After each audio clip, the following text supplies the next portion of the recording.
한 주간 잘 보내셨습니까? 이제 날씨도 많이 포근해지려고 하고 있는데 이럴 때 더더욱이나 건강관리 잘 하시고요. 2월 셋째 주 우리 함께 찬송하며 예배하기를 원합니다. 찬송가 204장 주님 말씀 듣고서 찬송가 204장입니다.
생각하면서 가사를 한글 생각하면서 다시 한번 찬송하겠습니다. 주의 말씀 듣고서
하나님께 성도님들은 다 상 받는 그러한 성도님들 되시기를 간절히 기도합니다. 찬송가 205장 주 예수 크신 사랑, 오늘도 주님 말씀 우리 귀 기울이며 찬송하기를 원합니다.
수고하고 무거운 짐진 자들아 다 내게로 오라.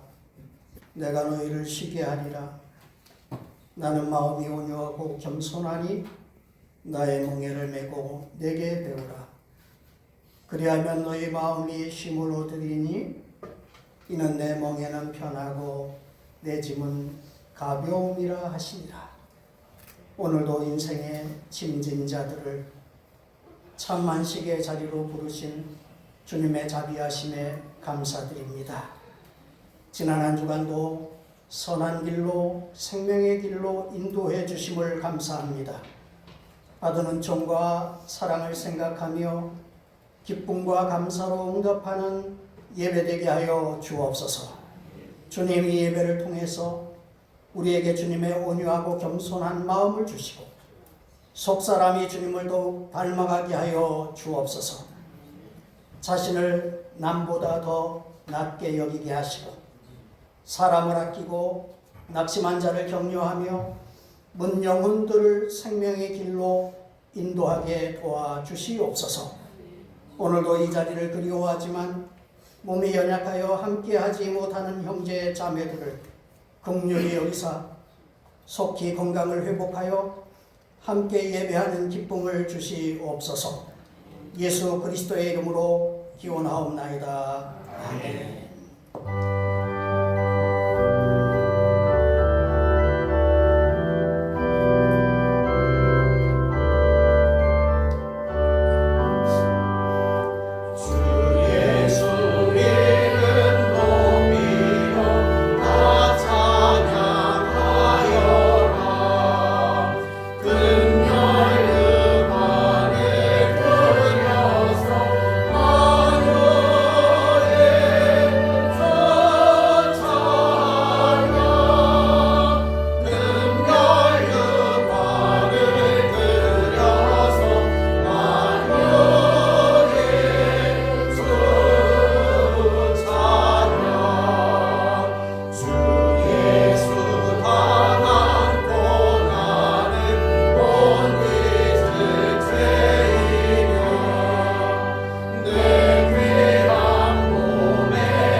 성시를 교독하십시다. 교독문 10번 시편 16편의 말씀입니다.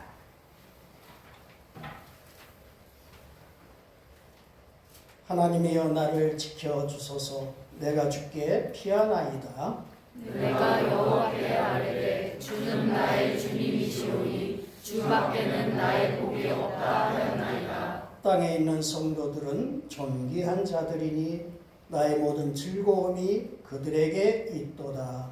다른 신에게 예물을 드리는 자는 괴로움이 더할 것이다. 나는 그들이 드리는 피의 전제를 드리지 아니하며 내 입술로 그 이름도 부르지 아니하리로다. 여호와는 나의 산업과 나의 잔의 소득이시니 나의 분깃을 지키시나이다. 내게 줄로 재어준 구역은 아름다운 곳에 있으며 나의 기업이 실로 아름답도다. 나를 훈계하신 여호와를 송축할지라. 밤마다 내 양심이 나를 교훈하도다. 내가 여호와를 항상 내 앞에 모심이요 그가 나의 오른쪽에 계심으로 내가 흔들리지 아니하리로다.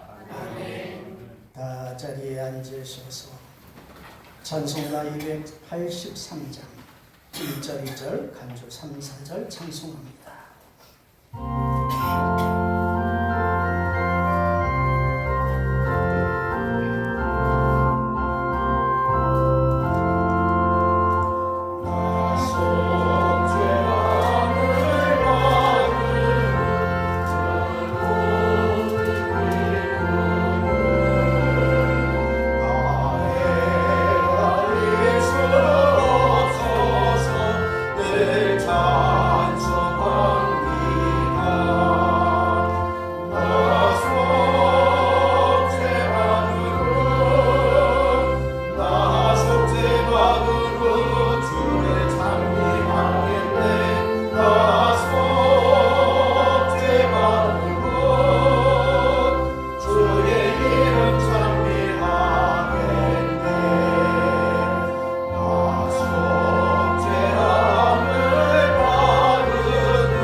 지난 한 주간 동안도 은혜와 사랑에 감사를 드립니다. 매 순간 때마다 일마다 함께하신 하나님, 힘들고 지쳐있을 때 손잡아 일으켜 주시며 온야한다 사랑으로 품어주시고 힘주셔서 여기까지 오게 됨을 감사드립니다. 머리털 하나 새 신발 되신 주님, 나의 쓸 것을 압사하시고 공급해 주시는 나의 참 좋으신 주님, 하나님 너무 감사합니다. 사랑합니다. 오늘도 또한 귀한 예배로 통하여서 말씀을 들음으로 그리스도 예수 안에서 하나가 되는 놀라운 은혜를 받고 몸된 교회 안에서 서로 사랑하며 마음을 같이하고 뜻을 같이하며 주의 선한 일에 힘쓰는 성도님들 되길 원합니다. 주님, 이 나라와 이 민족을 사랑하시는 주님, 이 나라가 혼란 속에 있습니다. 이 어지럽고 혼란한 상황이 속히 안정되길 간절히 원합니다. 주님, 이 시간 형편과 사정으로 참여하지 못한 지체들을 어느 곳에 있든지 동일한 은혜로 채워주시옵소서. 온유한교회 어린 아이부터 청년 장년에 이르기까지 주님 안에 평안한 삶을 살게 하여 주시옵소서. 두 분 목사님 사역하시는 일에 주께서 기뻐 받으시고 축복하여 주시옵소서. 이 시간 말씀 가지고 단위에 세워주셨습니다. 하나님의 귀한 말씀을 우리에게 공급하실 때 주께서 능력의 오른팔로 붙들어 주시옵소서. 우리는 말씀을 받음으로 더욱 힘을 얻어 세상에 나가 빛과 소금의 역할을 잘 감당하게 하옵소서. 제의로 수고하며 아름다운 목소리로 찬양하고 악기로 연주하는 찬양을 온전히 기쁘게 받으시옵소서. 지금 이 순간도 우리와 함께 하시며 사랑하시는 귀하신 예수님의 이름으로 기도드립니다. 아멘.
복된 주일 우리에게 주신 하나님의 말씀은 신약성경 에베소서 3장 1절부터 6절까지의 말씀입니다. 에베소서 3장 1절부터 6절까지의 말씀. 오늘은 이 말씀을 저와 여러분이 한 절씩 교독하면서 봉독하겠습니다. 제가 먼저 1절의 말씀을 봉독합니다. 이러므로 그리스도 예수의 일로 너희 이방인을 위하여 갇힌 자 된 나 바울이 말하거니와 너희를 위하여 내게 주신 하나님의 그 은혜의 경륜을 너희가 들었을 거야. 곧 계시로 내게 비밀을 알게 하신 것은 내가 먼저 간단히 기록함과 같으니 그것을 읽으면 내가 그리스도의 비밀을 깨달은 것을 너희가 알 수 있으리라. 이제 그의 거룩한 사도들과 선지자들에게 성령으로 나타내신 것 같이 다른 세계에서는 사람의 아들들에게 알리지 아니하셨으니 이는 이방인들이 복음으로 말미암아 그리스도 예수 안에서 함께 상속자가 되고 함께 지체가 되고 함께 약속에 참여하는 자가 되리라. 아멘.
감사의 박수를 드리겠습니다. 할렐루야.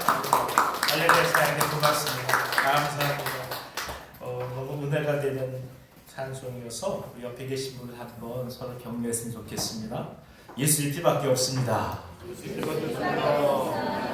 예수의 피밖에 없습니다. 예, 정말 그렇습니다. 예, 사람이 건강해도 어느 날 아픈 것이고 가진 것이 있다 하여도 어느 날은 또 있는 것들이 다 떠나갑니다. 자식이 많아서 행복한 것 같아도 십자가 가면 다 떠나는 것이고 삶이라는 것이 알고 보면 손에 잡을 수 있는 것 같아도 잡을 수 있는 것이 없는 것이 현실입니다. 그러니 예수의 피밖에 없습니다. 이 믿음으로 우리가 승리하기를 기원합니다. 자, 지금 우리가 이 에베소서 1장에서 하나님의 구속의 은혜에 충만함 그리고 풍성케 하심에 대해서 말씀을 나눴습니다. 그리고 2장에서는 허물과 죄로 죽었던 우리가 그리스도의 십자가로 하나님과 화목케 되었음을 성경은 선포해 주었습니다. 그리고 이것은 예수 그리스도의 하나가 되게 하심을 이루신 것이고 또 성전으로서 우리가 어떻게 지어져 가는 것인지를 말씀해 주는 것이기도 합니다. 이제 오늘부터 함께 나눌 에베소 3장은 여기에서 한 번 더 나아가서 이 구원의 은혜가 어떻게 이방인까지 증거되는지 그리고 그리스도가 머리 되신 성전으로서의 교회는 과연 무엇을 향해 가야 되는지 교회의 숭고한 목표에 대해서 말씀해 주고 있습니다. 사실 인생의 목적을 아주 단순하게 간단하게 에베소서 전체를 통해서 바라본다면 하나님을 찬미하는 것에 있습니다. 물론 어느 경우에는 세상에서 말하는 표현대로 세상이 얘기하는 성공도 있고 또 실패도 있을 수 있습니다. 오래 살 수도 있고 때로는 일찍 부름을 받을 수도 있습니다. 심지어는 병에 걸릴 수도 있고 어느 경우에는 쉽게 나을 수도 있습니다. 재물을 얻을 수도 있고 잃어버릴 수도 있습니다.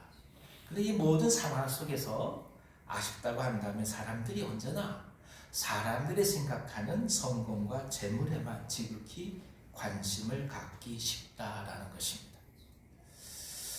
중요한 가치들을 지키고 지금까지 행해왔던 많은 소중한 것들을 붙드는 것이 아름다운 것이다 한다면 그러나 세상이 자꾸 변해가면서 어떤 특징이 드러나냐 하면 이 붙드는 것이 마치 가치를 붙드는 것으로 오해하기 쉬워진다는 겁니다. 그러면 가치의 개념이 아니에요. 그러니까 이익을 향해 막 붙잡고 달려가는 것이 지극히 정상인 것이고 그렇지 않고 뭔가를 절제를 하고 나누기를 원하는 사람들을 다 가식적으로 바라보기 시작한다면 사회가 병들어가고 있다는 증거입니다. 지극히 상대적인 것들을 마치 절대적인 것처럼 붙들고 가는 모습들, 이게 사실은 하나님을 떠난 세대들이 안고 있는 아픔인 것이죠.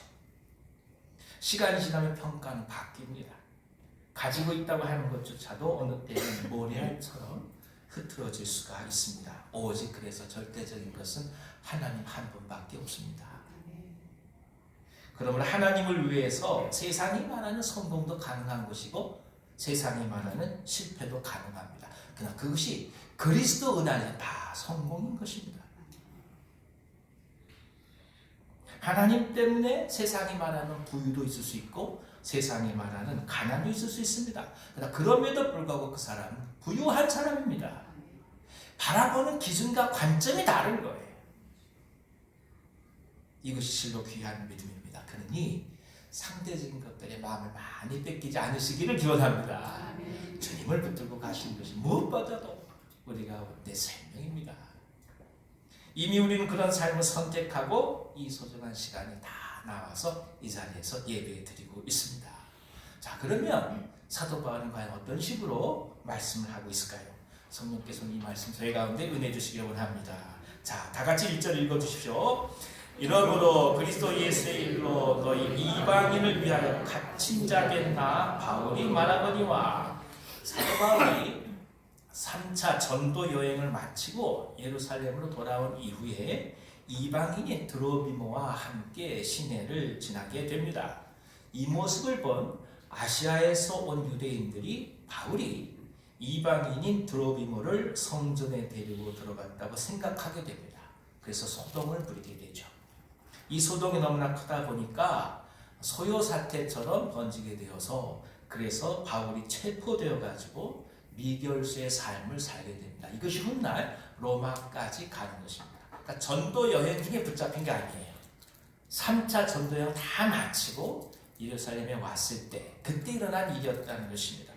그러면서 감옥에 갇혀있는 상황에서 지금 이 편지를 보내고 있습니다. 수위대로 하자면 교인들이 잡혀있는 바울에게 편지를 쓰는 것이 합당합니다. 하지만 오히려 감옥 안에 있는 바울이 밖에 있는 자유의 몸인 교우들을 향해서 편지를 쓰고 있습니다. 이것이 바로 믿음의 위대함입니다. 자신은 비록의 감옥에 갇혀있는 몸이라 할지라도 언제나 하나님께서 지키시는 백성들을 향하여 걱정하고 근심하며 동시에 주님의 말씀으로 끊임없이 양육하고자 하는 불타는 목자의 심정을 바울은 한시도 놓지 않은 것입니다. 그러니까 갇혔다고 갇힌 게 아니에요. 중요한 걸 얘기하죠. 자유하다고 자유한 거 아닙니다. 진정한 자유는 그리스도 안에 있어요.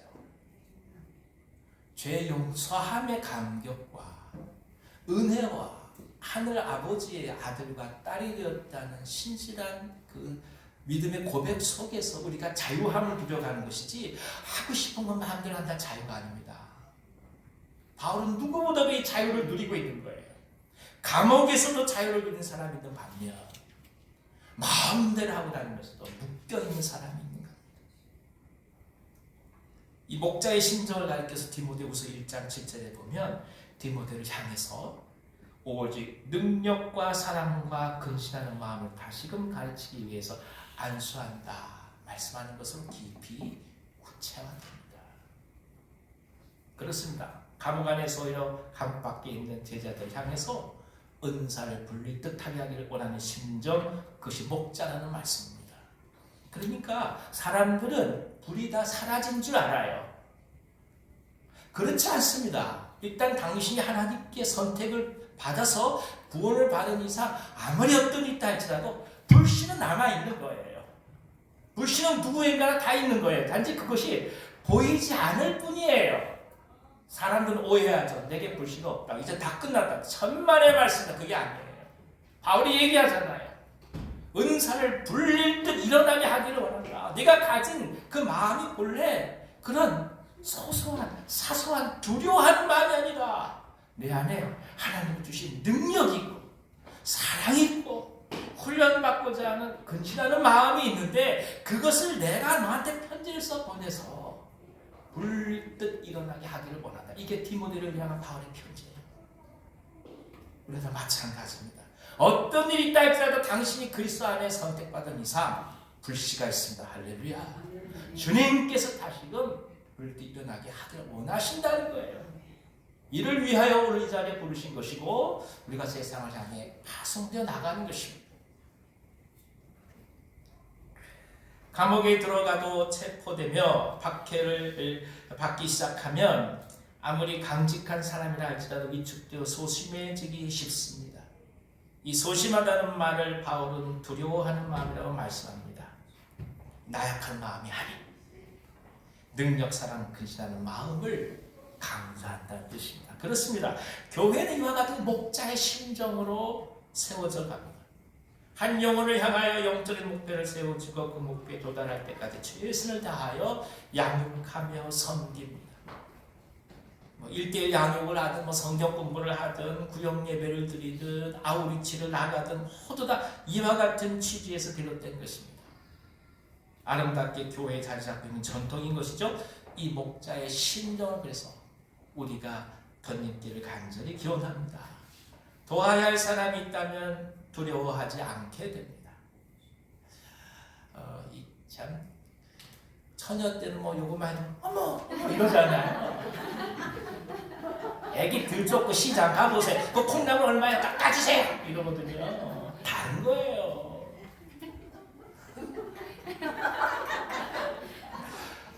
키워야 될 사람이 있으면 사람이 용감해지는 거예요. 영적으로 용감해지려면 당신이 누군가를 키워가시면 중요해요. 누군가를 섬기고 사랑하고 하나님의 사랑으로 계속 키워가고 있다면 우리가 담대할 수밖에 없는 거죠. 그러니까 제가 얼마나 죄를 많이 지면 하나님께서 목사를 시켰겠습니까? 목사가 돼야 예수 믿는 거예요. 안 그러면 예수 안 믿는 거지요. 그렇습니다.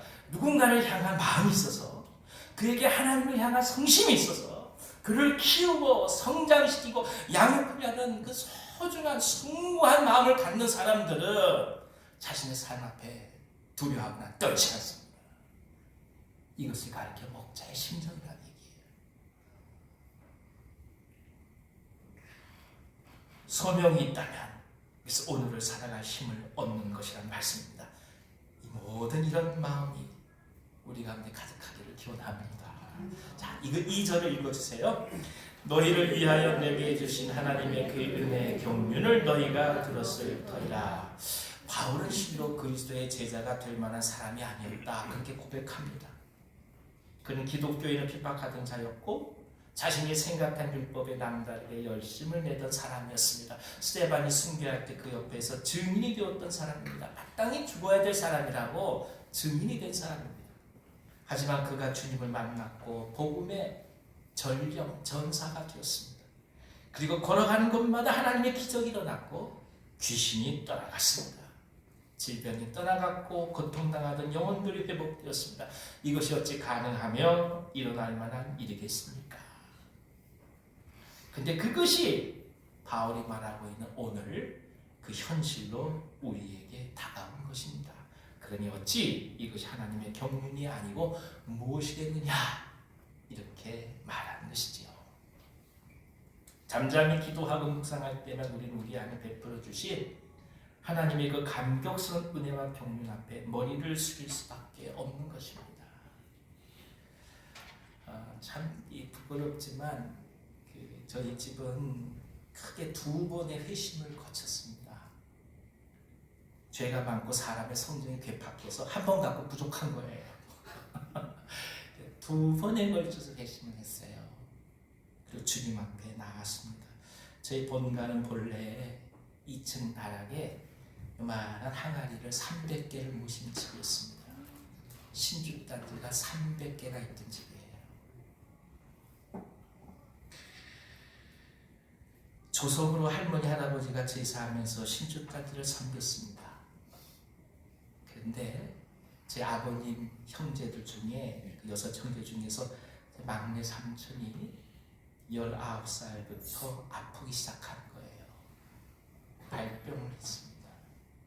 그 당시엔 불치라고 할 수 있는 백혈병이었어요. 아무런 치료 방법이 없는 겁니다. 나중에는 병원 다니는 것도 워낙 일상적이다 보니까 아프면 혼자 그냥 병원에 들어가요. 조금 호전되면 나오는 그런 삶을 지속하다가 20살 초반에 소천을 하였습니다. 근데 그 병상에 있을 때 혼자 예배당에 나간 거예요. 혼자 예수를 믿기 시작했어요. 이분이 떠나시면서 한 말이 이거였습니다. 아버지, 어머니, 형님, 누님들 이제는 예수님을 믿으세요. 죽은 자 소원도 들어주는데 또 산 자의 소원도 들어주는데 이 죽은 자 소원 들어주지 못하겠냐 생각해서 그 다음날 가족들 전체가 한 번에 가서 세례를 받은 거예요. 예수도 모르고 가서 세례를 받은 거예요. 가슴이 미어지는 거죠. 막내 아들이 세상 떠나고 난 다음에 제 할머니가 머리털을 잡아 뜯기 시작하는 거예요. 5 자녀가 있음에도 그 하나 떠난 것 때문에 견디지 못한 게요. 머리를 쿵쿵 이렇게 빼는 거예요. 피를 철철 흘리면서. 그 예수님을 믿게 된 거예요. 근데 집에 돌아와 보니 뭐가 남아있습니까? 300개 신주단지가 남아있는 거예요. 그거 어떡할까요? 무서워서 올라가지도 못합니다. 예수를 믿겠다고 얘기하고 교회 가서 세례를 받았어요. 근데 이걸 어떻게 할지 모르는 거예요. 그때 교회에서 허리가 굽어진 우리 권사님 같은 분들 2분이 오셨다고 해요. 저는 얘기를 들은 거니까. 2분이 오셔서 아무 말씀 하지 않으셔 갑시다. 그리고 다락으로 올라가시는 거예요. 한 분은 마당에 계시고 한 분이 2층 다락에서 떠서 신주단을 마당을 내 동댕 시작한다. 몇 개를요? 300개. 300개를 내 동댕이 치는 거예요. 아래서 아무렇지도 않게 굴 들고 딱 태워버리는 거예요. 호호 할머니들이.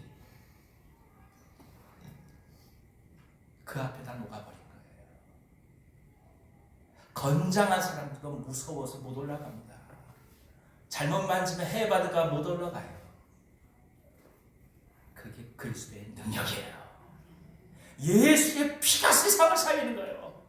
예수의 피가 우리를 구원하는 거예요. 예수의 피가 죄를 용서받게 하는 거예요.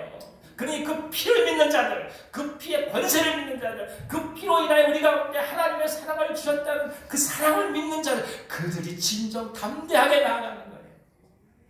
이것이 무엇이냐? 이것을 가리켜 하나님의 경륜이라고 말합니다.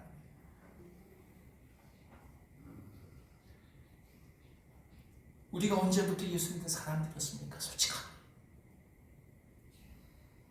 그저 은혜로 주님을 만났습니다. 하나님은 그런 우리들을 오늘 이 아름다운 자리에 초대하시고 하나님의 자녀로 삼으셨습니다. 그래서 우리는 세상을 향해 소망을 가질 수 있는 거예요. 바로 나도 하나님이 구원하셨으니까 당신도 하나님이 구원하실 수 있는 것이고 세상을 향해 세상 하나님께서 구원하시라 믿고 외칠 수 있는 거예요. 우리 앞에 있는 장애물에 물러서지 마시고 하나님의 경륜을 바라보시기를 기원합니다. 우리는 부족해요. 쓰러지고 넘어지죠. 그러나 주님은 그런 분이 아니세요. 그분을 믿는 믿음으로 오늘 일어나겠노라 선포하시면서 가시는 것입니다. 당신을 힘들게 하는 것으로 낙심하지 마시고 지금껏 당신을 지키신 하나님의 경륜을 바라보시기를 기원합니다. 자, 3절로 4절 읽어주세요. 곧 계시로 내게 비밀을 알게 하신 것은 내가 먼저 간단히 기록함과 같으니 그것을 읽으면 내가 그리스도의 비밀을 깨달은 것을 너희가 알 수 있으리라. 대부분의 종교는 인간이 절대자를 찾아가고자 합니다.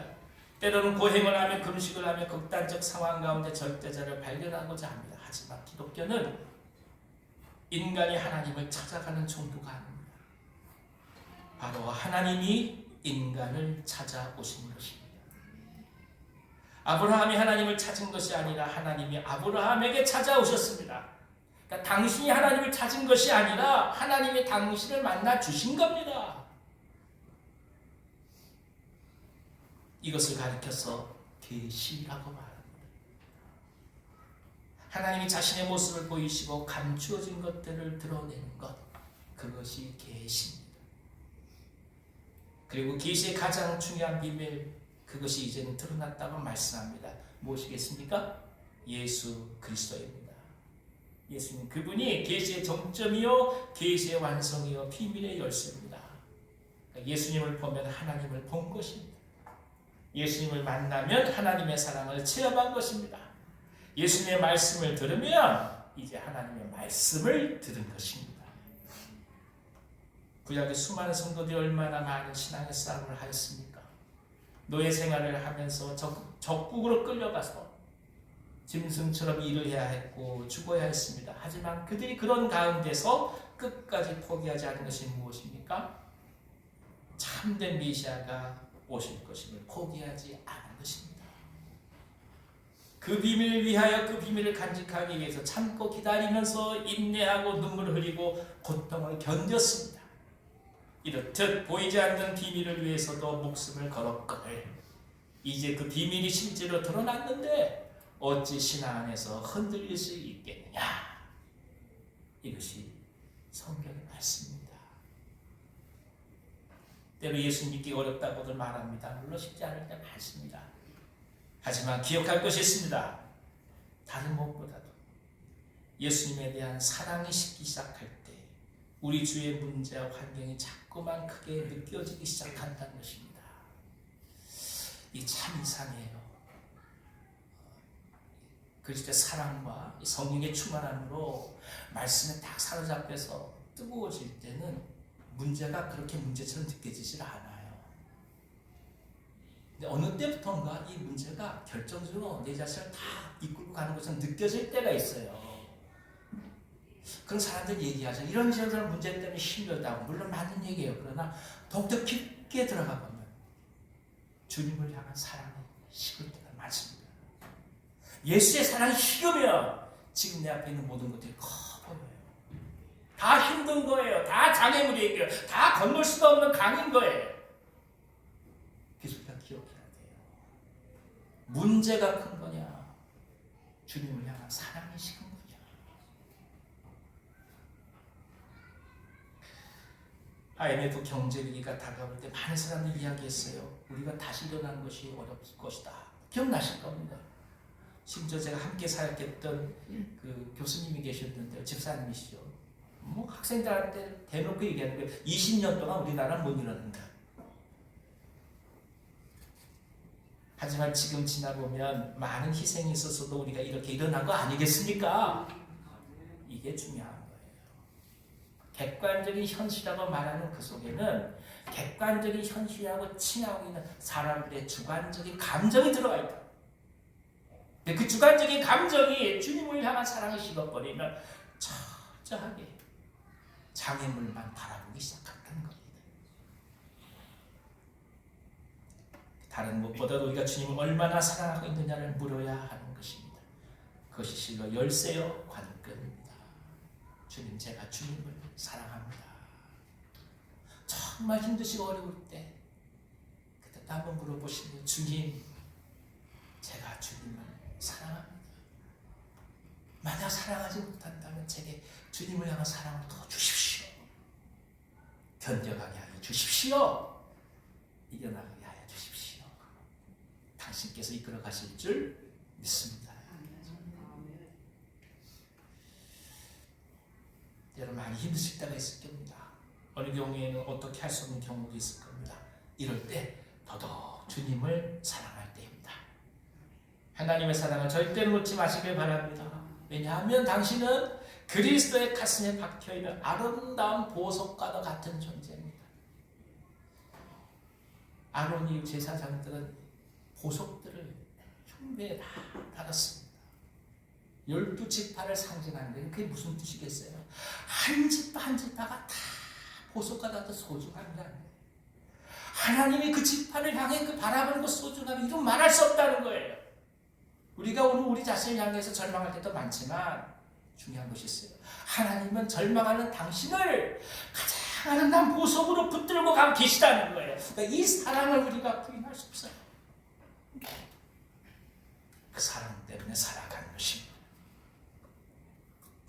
그러니 수천 년 동안 보여주지 않았던 계시의 비밀을 보게 된 그런 축복받은 존재가 우리가 아니겠습니까?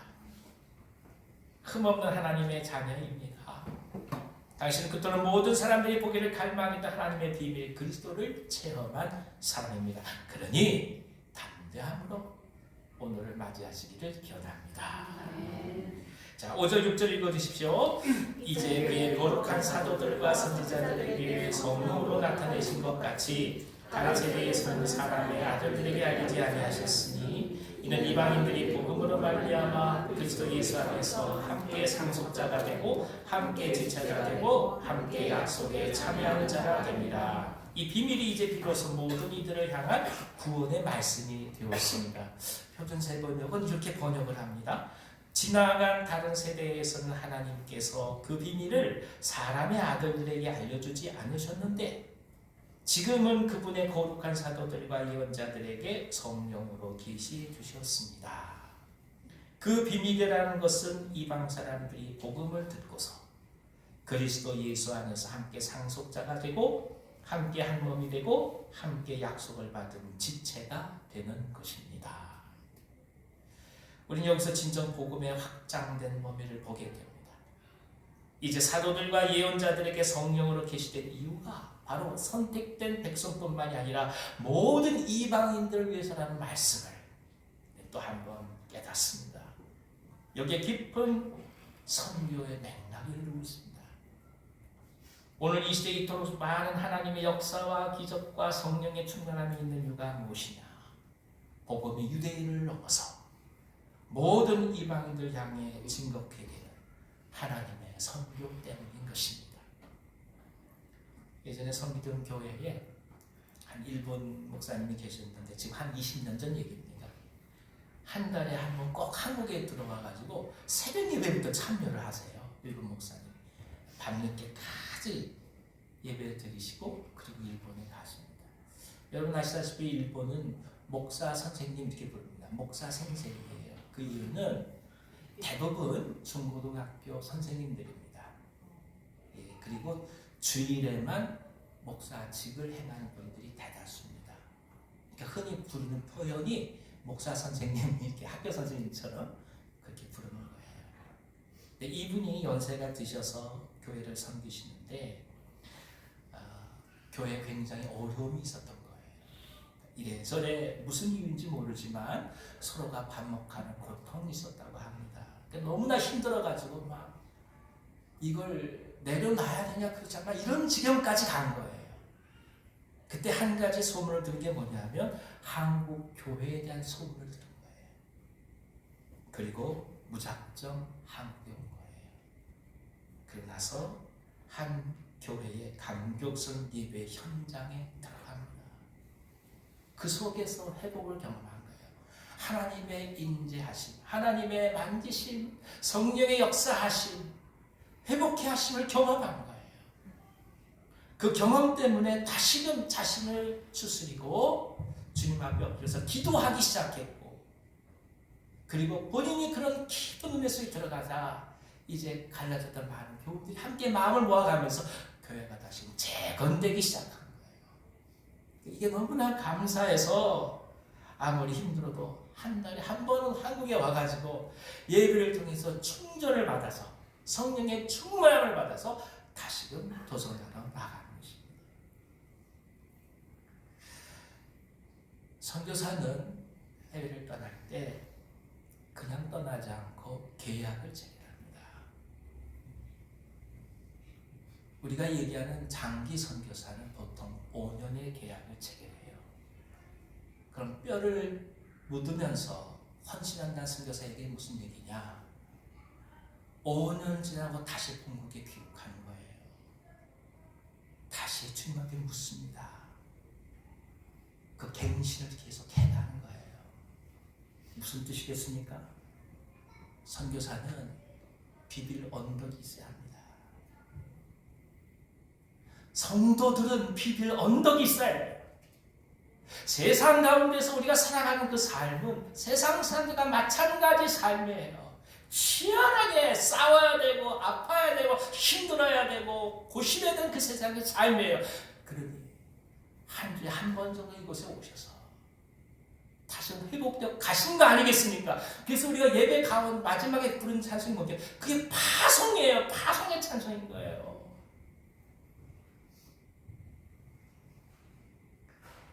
일본 목사님이 그렇게 충전을 받아서 하나님 나라를 증거하셔서 이분이 마지막에 이 말씀을 하더라고요. 한국 사람 얼마나 좋겠냐고.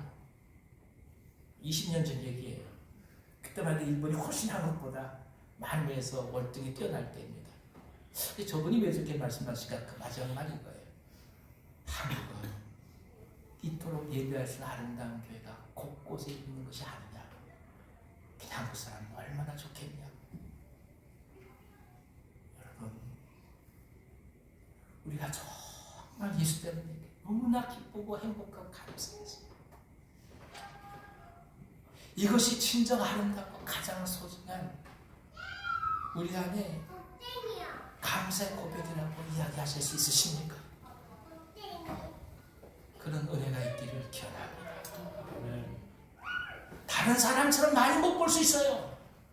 다른 사람처럼 건강하지 않을 수 있어요. 다른 사람처럼 이름을 내지 않을 수 있어요. 그러나 그 모든 것보다도 내가 지금 주님 앞에 나가서 주를 깊이 사모하고 그리스도의 사랑과 은혜 가운데서 매 순간마다 세상을 내가 품고 기도할 수 있는 그 마음과 소망이 있기에 오늘 정말 나는 성공한 인생이요. 기쁨으로 살아갈 수 있다고 진심으로 고백할 수 있다면 당신의 삶이 아름다운 거예요. 당신이 진정으로 성공한 사람입니다. 복음의 능력은 단지 한 사람의 마음을 평안하게 해주는 소시민적인 삶에 국한되지 않습니다. 복음은 살아있어서 사람의 마음에 성령의 불을 허락해 줍니다. 예수님의 제자들은 모두가 다 예수님이 잡힐 때 두려워서 도망갔던 사람들이었습니다. 하지만 그들이 부활하신 예수님을 만나면서 삶이 변했고 결단을 했고 헌신과 열정이 타오른 것 아니겠습니까? 그러니 우리가 이 땅을 마음에 품는 것은 자연스러운 일입니다.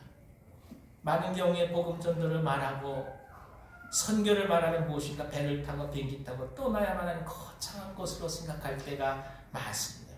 어떤 분들은 비현실적인 것이라 생각하는 경우도 있습니다. 하지만 복음 전도와 선교는 외국 땅에 들어서야만 선교가 아닙니다.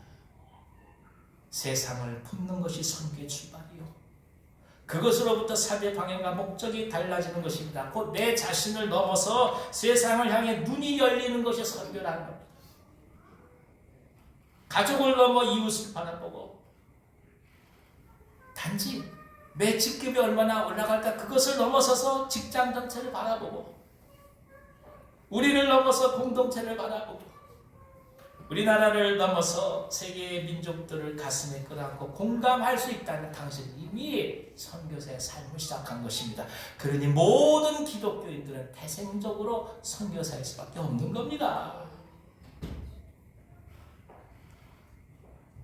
우리는 우리 혼자의 고민을 위하여 부름받은 것 아닙니다.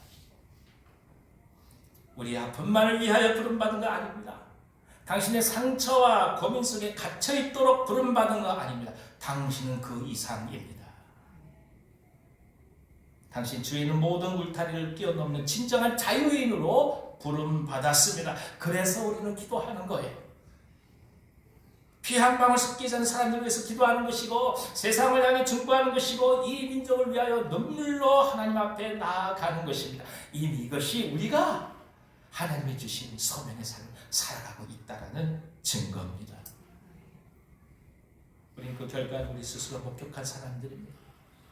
바로 이 땅에 오셨던 선교사님을 통해서 우리가 복음을 받은 거 아니겠습니까?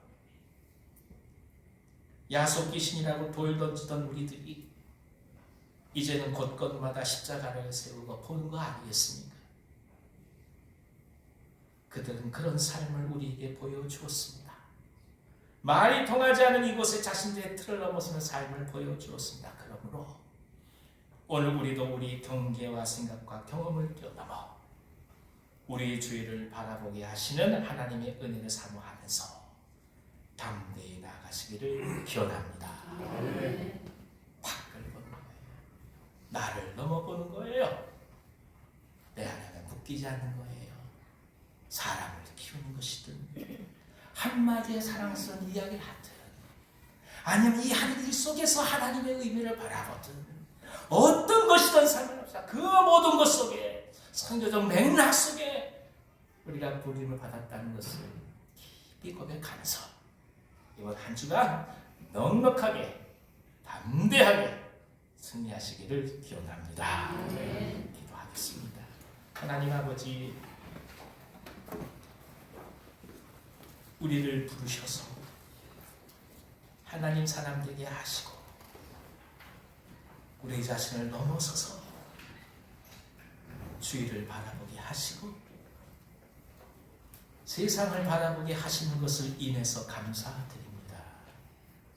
그 마음으로 사람을 섬기고 세우게 하시고 그 마음으로 우리가 돌보는 모든 삶의 영역 속에 하나님의 나라가 임재하도록 인도하여 주옵소서. 각자의 문제로 아파하는 분들 계십니다. 일일이 찾아가 주셔서 안수하여 주시며 회복시켜 주시고 문제를 넘어서서 밖을 향하여 눈을 돌려가는 놀라운 담대함이 우리 가운데 은총으로 가득하게 하여 주시옵소서. 예수님의 이름으로 감사하며 기도하옵나이다. 아멘.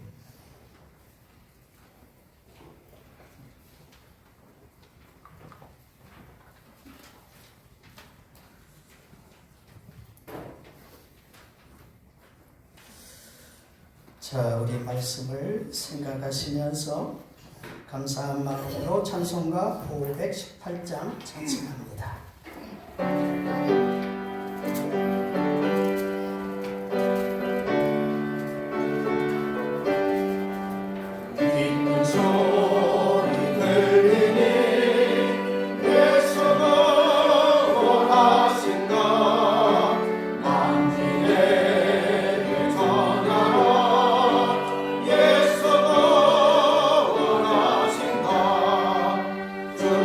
명령하시니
교회 소식 전하는 시간입니다.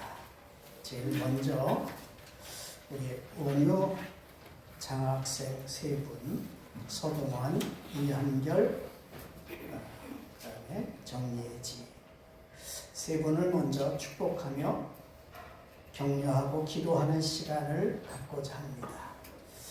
이 세 분을 제가 소개하는 동안 세 분 이쪽에 좀 나오셔서 교우님들에게 한번 자신을 보여줄 수 있는 시간을 가졌으면 좋겠습니다. 우리 서동환 청년은 의료 분야 간호학과 지금 4학년 이제 됩니다. 이한결 청년은 생명공학과를 전공하고 있고 금년에 4학년이 됩니다. 우리 정예지 청년은 어린이 놀이치료사 대학원에서 전공하고 있습니다. 금년에 논문학기입니다. 놀이치료를 통해서 하나님의 사랑을 알게 하고 정서적으로 사회적으로 발달에 도움을 주는 아주 귀한 학문을 하고 있습니다. 여러분들이 지난주에 정성껏 사랑으로 헌금해 주셨습니다. 금액이 229만 원입니다. 그래서 그것을 바탕으로 해서 각자에게 작지만 우리의 사랑이 담긴 장학금 100만 원씩을 통장에 입금을 했습니다. 이렇게 우리가 이 시간을 갖게 하는 것은 너무나도 귀한 사람들입니다. 하나님 나라의 일꾼을 준비시키는 일에 여러분들이 동참해 주셔서 감사하고 특별히 여러분들이 계속해서 기도하면서 관심을 좀 가져주셨으면 좋겠습니다. 이들을 위해서 우리 한 마음으로 잠시 기도하겠습니다. 제가 기도합니다. 하나님 아버지,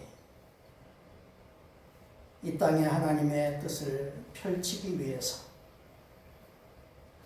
사람을 선택하시고 그들을 통해서 일하시는 하나님 아버지, 우리 서동환, 이한결, 정예지 사랑하는 귀한 청년들을 주의 몸된 교회 공동체에 보내주시어서 함께 사랑하며 꿈을 꾸며 성장하게 하시는 놀라운 은총에 감사를 드립니다. 이들에게 지혜를 더하시고 건강을 더하시며 열정과 소명에 사로잡혀 하루하루를 복되게 살아갈 수 있도록 붙잡아 주시기를 원합니다. 하나님 안에서 꿈을 꾸게 하시고 요셉과 같이 많은 생명을 구하고 사람을 사랑하고 궁극적으로 하나님 나라의 평화를 심는 귀한 일꾼으로 준비되고 성장해 갈 수 있도록 금년에도 붙잡아 주실 줄 믿습니다. 교회에도 신실한 일꾼으로 성장하여 주님의 교회가 든든히 세워져 가고 하나님의 뜻을 이 땅에 마음껏 펼쳐나갈 수 있는 주의 몸된 교회 될 수 있도록 인도하여 주옵소서. 저들을 사랑합니다. 축복합니다. 배로에서 기도하면서 하나님의 나라 일꾼을 마음껏 성장시킬 수 있는 교회 공동체 온 식구들 되게 하여 주옵소서. 예수님의 이름으로 축복하며 기도하옵나이다. 아멘.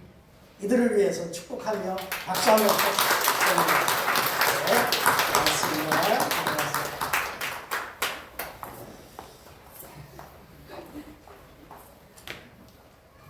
계속해서 교회 소식 전합니다. 청년부들이 시간을 서로 조율해서 어제와 오늘 수련에 이어갑니다. 격려와 많은 기도 부탁을 드리고요. 또 한 가지 기쁜 소식은 우리 박지훈 백창송 집사님 가정이 하나님께서 귀한 아들을 선물로 보내주셨습니다. 아기와 산모가 건강합니다. 요즘은 결혼이 좀 늦다 보니까 우리 백창송 집사님도 40대에 접어들었거든요. 벌써. 근데 아주 건강하게 3kg가 넘는 아들을 잘 순산했습니다. 너무 감사합니다. 사실 교회 소식을 이렇게 좀 자세히 전하고 싶어도 보니까 유튜브에 말이죠. 이 전시각이 다 나가니까 자세히 얘기하니까 참 어려워진데 좀 편집이 됐으면 좋겠어요. 여러분들 제가 이 목사님하고 같이 이렇게 지난달에 식사하면서 제가 그랬어요. 우리 교회는 가나의 혼인잔치라고 가면 갈수록 좋은 게 나오거든요. 여러분들이 더치커피만 드시다가 지금 이제 나오는 커피는 드립입니다. 드립. 네. 맛있죠? 네. 평소보다도 많이 내렸는데도 지난주에 보니까 모자란다고 그러더라고요. 그러니까 맛있으니까 2잔씩 3잔씩 드시는데 좋아요. 얼마나 좋은지 몰라요. 네. 얼마든지 더 내려드리겠습니다. 평소에도 로비에 커피가 준비되어 있습니다. 여러분들이 같이 좀 나오셔서 커피도 드시고 기도도 하시고 교제도 좀 나누시고 이웃들과 함께 좀 오시고 그랬으면 참 좋을 것 같습니다. 오늘 거기 커피에 이렇게 브랜딩한 거를 이렇게 기록해 놨는데 시티가 뭐예요? 그러더라고요. 로스팅 할 때 보면 약, 중, 강 로스팅이 있는데 약하게 한 게 라이트, 중간이 시티, 그 다음에 강이 풀 시티 이렇게 해서 사실 8가지 정도로 이렇게 나눠집니다. 강 전에 시티로 볶았다 그런 얘기입니다. 근데 이게 아무나 이렇게 볶을 수 있는 게 아닙니다. 우리 목사님이 보통 커피에 아마 한국에서 이 정도 실력을 갖춘 사람 찾기 힘들 거예요. 커피 감별사입니다. 그래서 커피의 품질이나 맛이나 이런 것을 등급을 정할 수 있는 아주 실력자입니다. 그래서 오셔서 마시면 참 좋을 것 같고요. 또 한 가지는 여러분들이 주보 교회 소식, 교회를 섬기는 분들 밑에 이 정사각형의 바코드가 있죠. 예. 이게 QR 코드인데 Q, 퀵, R은 리스판스예요. 예. 딱 여러분들의 카메라를 스마트폰에 카메라를 켜서 딱 갖다 대면 그걸 인식을 합니다. 그럼 그 밑에 바로 노란 글씨가 뜰 거예요. 그거를 클릭하면 바로 유튜브에 우리 교회 예배 시간이 녹화된 게 바로 뜰 겁니다. 찾아 들어가니까 굉장히 쉽습니다. 그래서 여러분들이 그렇게 찾아서 여러분들이 언제든지 말씀을 다시 듣고 예배도 다시 한번 들으면서 여러분들의 은혜에 충만한 시간이 되기를 바랍니다. 이제 우리 다 자리에서 일어나셔서 630장 찬송 부르며 주님을 봉헌하십시다.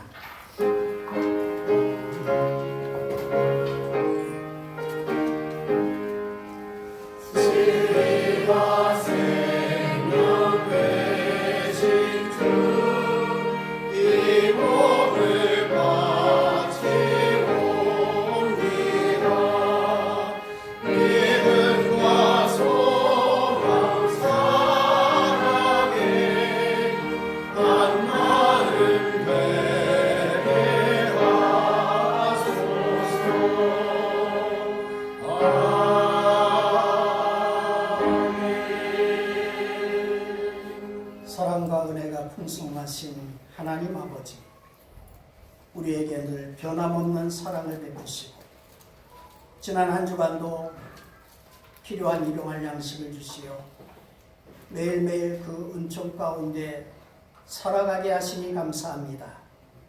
베푸신 은혜에 감사하며 준비한 예물을 드렸습니다.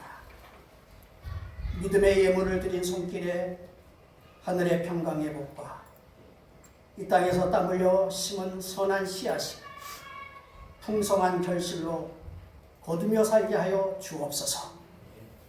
언제나 주님께 드리는 예물이 주님에 대한 사랑과 감사의 고백이 되게 하시고 주님의 나라를 든든히 세워가고 확장하는 곳에 권세 있게 사용되게 하여 주옵소서.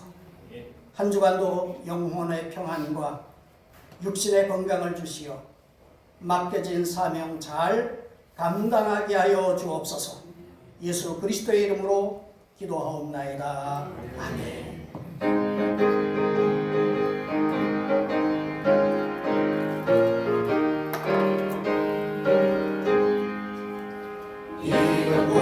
너를 찾아오는 이때에 누가 가서 거둘까. 내가 어찌 게으르게 앉아 있을까. 어서 가져와들어 보내주소서. 보내주소서. 제가 숯불에 할까 주여 나를 보내주소서. 주가 나를 부르시니 언제 어디나 기뻐하셔 일하리. 주가 명령 내리실 때 능력 받아서 기뻐 거두리로다.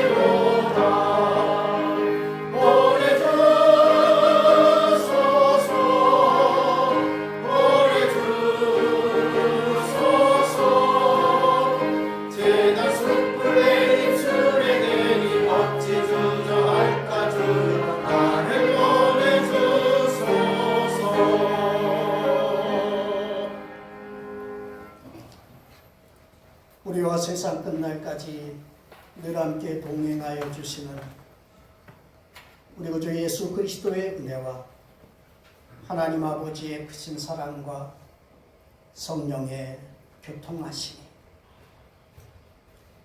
함께 하나님 나라의 상속자가 되었고 함께 지체가 되었고 그 크신 약속의 참여자가 되어서 이 땅에서 하나님의 그 뜻에 동참하며 주의 일에 순종하면서 복되게 살기를 소망하는 사랑하는 주의 자녀들 앞날 위에 이제로부터 영원히 함께 있을지어다. 아멘.